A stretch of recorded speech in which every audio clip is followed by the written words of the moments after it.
Hello विद्यार्थियों, मैं सुमित मंगल उड़ान आईएएस एकेडमी की तरफ से।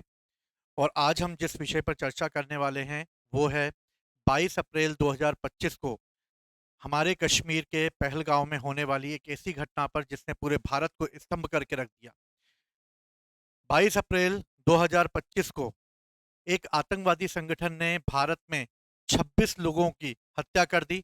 और इस तरह ये 26 लोगों की हत्या करने वाला जो ये संगठन है, आखिर ये संगठन कौन है, इस संगठन के पीछे कौन है और ये संगठन किस तरीके से कार्य करता है, और इस तरह इस संगठन को दबाने के लिए हमारी भारत सरकार किस तरीके से प्रयास कर रही है। वर्तमान में इस संगठन यानी कि जिसका नाम लश्कर ए तैयबा का एक मुखौटे के रूप में स्थापित किया गया द रेजिस्टेंस फंड है। यानी कि ये एक ऐसा टेररिस्ट जो है ग्रुप है जो पहले एक ऑनलाइन तरीके से आतंकवाद को बढ़ावा देता था, लेकिन अब ये ग्राउंड लेवल पर आतंकवाद को बढ़ावा देता है। इसका उद्देश्य सिर्फ गैर मुसलमानों की हत्या करना, यानी कि मुसलमानों के अलावा जो इस्लाम को नहीं मानते हैं उनकी हत्या करना ही इसका उद्देश्य है। और इस संगठन के पीछे या इस संगठन को बनने के लिए या इस संगठन के निर्माण के लिए या इस संगठन को कैसे बनाया गया, इस पर आज हम लोग चर्चा करते हैं। तो द रजिस्टेंस फंड जिसने इस पहलगाम घटना की जिम्मेदारी ली है और वर्तमान में वो इससे मुकर गया है, क्योंकि उसे पता चल गया कि भारत सरकार उसे छोड़ेगी नहीं या भारत सरकार उससे जुड़े हुए लोगों को चुन चुन कर मारेगी। इसलिए इस रजिस्टेंस फंड ने वर्तमान में अपने आप को इससे अलग कर लिया है।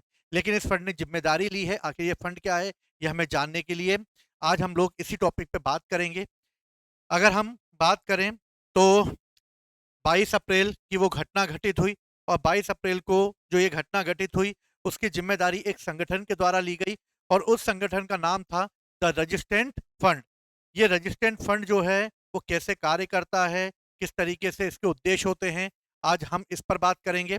इसे टीआरएफ के नाम से जाना जाता है। टीआरएफ यानी कि इसका गठन 2019 में किया गया। 2019 में ये सक्रिय इसलिए हुआ क्योंकि भारत ने आर्टिकल 370 जम्मू कश्मीर से हटा दिया, और आर्टिकल जैसी 370 हटाया गया ये ग्रुप लश्कर ए तैयबा के द्वारा एक्टिव कर दिया गया। अगर मैं इस ग्रुप की बात करूं तो इस ग्रुप का जो फाउंडर है वो है शेख सज्जाद गुल, और शेख सज्जाद गुल ने इस संगठन का निर्माण किया था। श्रीनगर के एक पत्रकार सुजात बुखारी की हत्या का आरोप भी इसी के ऊपर लगा हुआ है। यानी कश्मीर में भी ये लोगों की हत्याएं करते हैं, और उनकी हत्या करते हैं जो भारत के पक्ष में हैं या फिर जो कश्मीर में शांति और अमन चाहते हैं, ये उनके विरुद्ध भी खड़े हो जाते हैं। हमने ये देखा कि किस तरीके से इन्होंने 26 लोगों की निर्मम तरीके से हत्या कर दी थी। इसमें अन्य आतंकी जो जुड़े हुए हैं वो है एक साजिद जट और एक है सलीम रहमानी। ये सब के सब लश्कर ए तैयबा से जुड़े हुए संगठन से जुड़े हुए लोग हैं जिन्होंने की कई आतंकवादी घटनाओं को जो है वो अंजाम दिया है। अब अगर हम इसकी बात करें तो ये लश्कर ए तैयबा का ही एक मुखोटा संगठन है जिसे हम टीआरएफ के नाम से जानते हैं। और कश्मीर में आर्टिकल 370 हटाए जाने के बाद यानी 2019 में ही ये एक्टिव हो गया। अगर ये देखा जाए तो ये एक ऑनलाइन यूनिट के रूप में काम करने वाला संगठन था, लेकिन बाद में इसने अपने आप को खुद एक ग्राउंड ग्रुप के रूप में तब्दील कर दिया, और इस संगठन ने अपने आप को जो है आतंकवादियों का जो है एक संगठन बना लिया, और इस तरीके से उन्होंने गैर मुसलमान लोगों की हत्याएं करना चालू किया।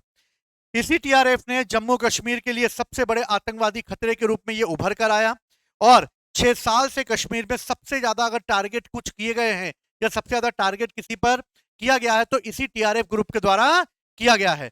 भारत सरकार ने भी 2003 में इसकी बढ़ती हुई गतिविधियों को देखते हुए इसको एक आतंकी संगठन घोषित कर दिया, और इस तरीके से जब इसे आतंकवादी संगठन घोषित किया गया तो टीआरएफ के बारे में हमें और जानकारी मिली कि टीआरएफ जो संगठन है बेसिकली वो खुफिया एजेंसी आईएसआई के लश्कर तैयबा के द्वारा ही उसको खड़ा किया गया था। इसका मोटिव ये था कि लश्कर तैयबा के जितने भी जो आतंकी थे वो सबके सब भारत सरकार के रडार पे थे, लेकिन ये वो ग्रुप था जो कि ऑनलाइन तरीके से काम करता था, जो भारत सरकार के रडार पे नहीं था। इसलिए जब ये बाहर निकल कर आते थे तो आसानी से ऐसी घटनाओं को अंजाम दे दिया करते थे। दूसरी अगर बात की जाए तो इनका उद्देश्य क्या है, इनका मोटिव क्या है, तो पहला इनका जो मोटिव है वो ये है कि इस संगठन का जो उद्देश्य है वो ये है कि पाकिस्तान को एफएटीएफ यानी कि एफएटीएफ एक ऐसा जो है लिस्ट होती है, उस लिस्ट के ग्रे लिस्ट में पाकिस्तान शामिल है, और इस तरह उसे ग्रे लिस्ट से निकालने के लिए भारत के ऊपर और अन्य देशों के ऊपर एक इंटरनेशनल या अंतर्राष्ट्रीय दबाव बनाने के लिए संगठन का गठन किया गया।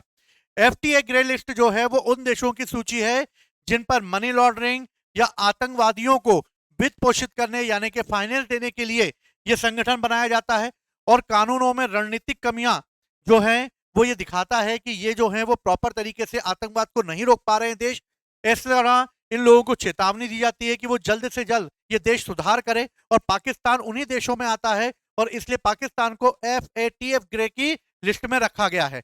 और इसे अब वर्तमान में अगर पाकिस्तान ने ऐसी घटनाओं को नहीं रोका तो ये इसे एक ब्लैक लिस्ट में डाल देगी, जिससे कि इस संगठन को दिए जाने वाले या पाकिस्तान को मिलने वाली सुविधाएं जो हैं वो धीरे धीरे बंद कर दी जाएंगी।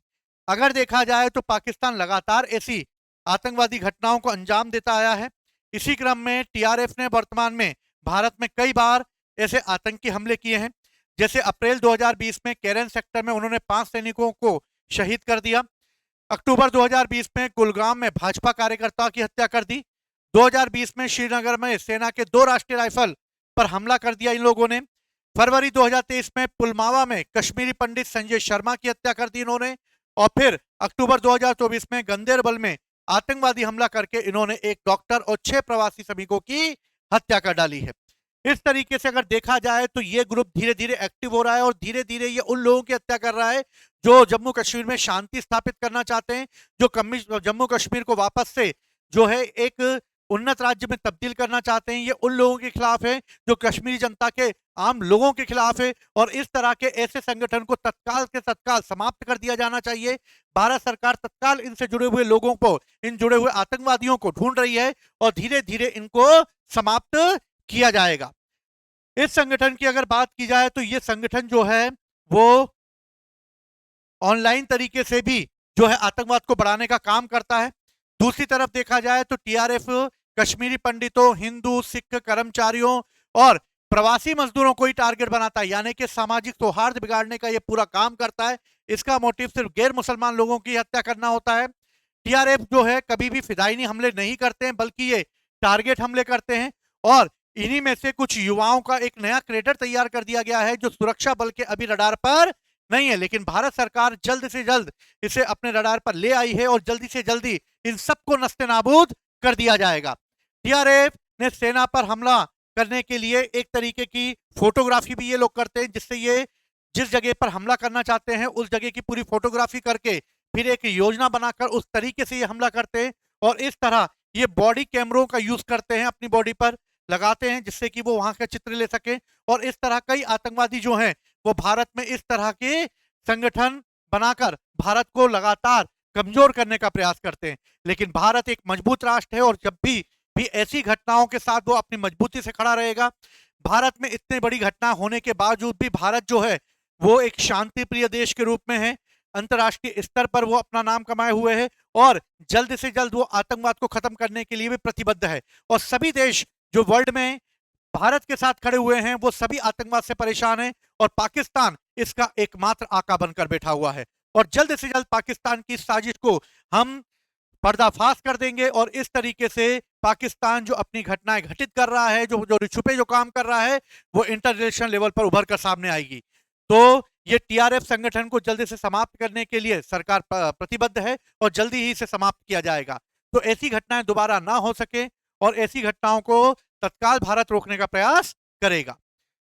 तो इसी के साथ आप लोगों को ये समझ में आया होगा कि टीआरएफ क्या संगठन है। जय हिंद, जय भारत।